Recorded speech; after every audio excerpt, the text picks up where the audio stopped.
ዛሬ ደግሞ የራሳችንን እግር እንዴት አድርገን ነው ማሳጅ ማድረግ የምንችለው የሚለውን ነገር ጥቅሙንና 5 አይነት ቀለል ያሉ ቴክኒኮች አሳያችኋለሁ። ሰላም የማወቅ ደጉ ተከታታዮች እንዴት ናችሁ? ረዴት ነኝ። ብዙ ጊዜ አብዛኛዎቻችን መንከባከብ ቸል የምንለው ነገር ግን መላው የሰውነት አካላችንን በየቀኑ ተሸክሞ የሚጓዝ የሰውነት ክፍላችን ቢኖር እግራችን ነው። በቤታችሁ ቀለል ያለ የእግር ማሳጅ ብትለማመዱ የመጀመሪያው መላ ባዲያችሁ ሪላክስ ያደርጋል፣ የደም ዝውውር ይሻሻላል፣ ቴንሽን ካለባችሁ ባዲያችሁ ላይ ይለቃችኋል። በቃ ተፈጥሯዊ በሆነ መንገድ ሪፍሬሽ ነው የምታደርጉት። ትቡት እንቆማለን፣ እንራመዳለን፣ ስንት ነገር እንደሚችል እግራችን። ስለዚህ ማሳጅ ማድረግ ግድ ይለናል እግራችንን። ባዲያችን ብቻ አይደለም እግራችንን ማሳጅ ስናደርግ ሪላክስ የሚያደርገው ብሬናችንም ጭምር ይፍታታል። ማስሎቻችን ሪላክስ እያደረጉ ይሄዳሉ። እንዴት ነው ስፓት ስትገቡ ያለው ደስታ ሪሊፍ ደስ አይልም? በቀላሉ በቃ እግራችሁን ማሳጅ ስታደርጉ እንደዚች አይነት ፊሊንግ ነው ቤታችሁ ውስጥ የምታገኙት። በዛ ላይ ደግሞ ሳይንሳዊ የሆነ ነገር ምንድነው እግራችንና ኦርጋኖቻችን ኮኔክት እንደሚያደርጉ ያስረዳናል ሳይንስ። በእንቅልፍ የምትቸገሩ ሰዎች ካላችሁ እግራችሁን ማሳጅ ስታደርጉ የሚገርም እንቅልፍ ነው የሚወስዳችሁ። የአንዳንድ ሰው እግር ደግሞ ያብጣል። እንደነዚህ አይነት ችግሮችን ለመፍታት እንደው ከሆነ ከውስጣዊ ከበድ ካለ ችግር ጋራ ተያይዞ የመጣ ካልሆነ ማለቴ ነው። በመቆም ብዛት፣ በስራ ብዛት አንዳንድ ጊዜ እግራችን ከሚችለው በላይ ይሆንበትና እግራችን ያብጣል። ልክ በእንደዚህ አይነት ምክንያት የመጣን የእግር እብጠት ቀለል ባለ ቤት ውስጥ በራሳችሁ እጅ ማሳጅ አድርጋችሁት እብጠቱን መቀነስ ትችላላችሁ። እና እግራችንንም በእንደዚህ አይነት መንገድ መንከባከብ በጣም ግድ ይለናል። አሁን ቴክኒኮቹን አሳያችኋለሁኝ በተቻለ አቅም እንዲታያችሁ እያልኩኝ አቅርቤ ነው እንግዲህ ለመቅረጽ የጣርኩት። ይከብዳል። የራስን እግር ማሳጅ እያደረጉ እንደገና ደግሞ መቅረጽ ይከብዳል። ግን በተቻለ አቅም ለእናንተ እንዲታያችሁ 5 አይነት ቴክኒኮች ቀርጬላችኋለሁ።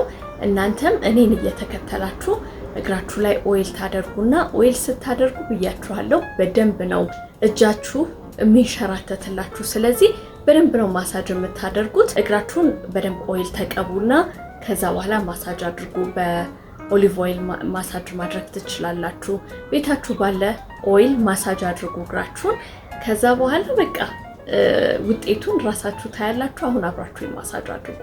ኦይላችሁን አዘጋጁና ከዛ በኋላ ቁጭ ብላችሁ እንደሚመቻችሁ ቁጭ ብላችሁ አቀማመጣችሁን ደግሞ አስተካክሉ።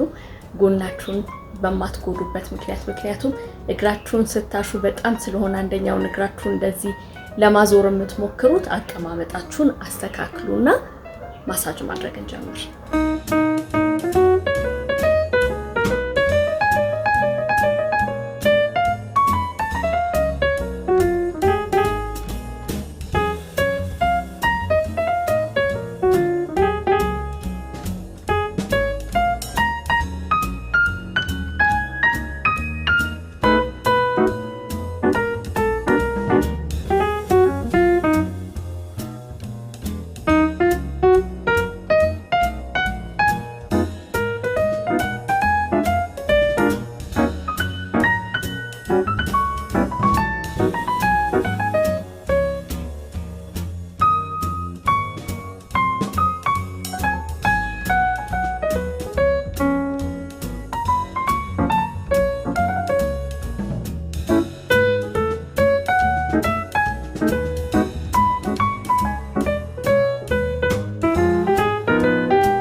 የዛሬው ቪዲዮ ይሄንን ይመስላል። ኢንጆይ እንዳደረጋችሁት ተስፋ አደርጋለሁ። እስኪ የተሰማችሁን ስሜት በኮሜንት ሴክሽን ላይ ግለጹልኝ። ማሳጅ አድርጋችሁ ከጨረሳችሁ በኋላ ያላደረጋችሁ ግን አድርጉ።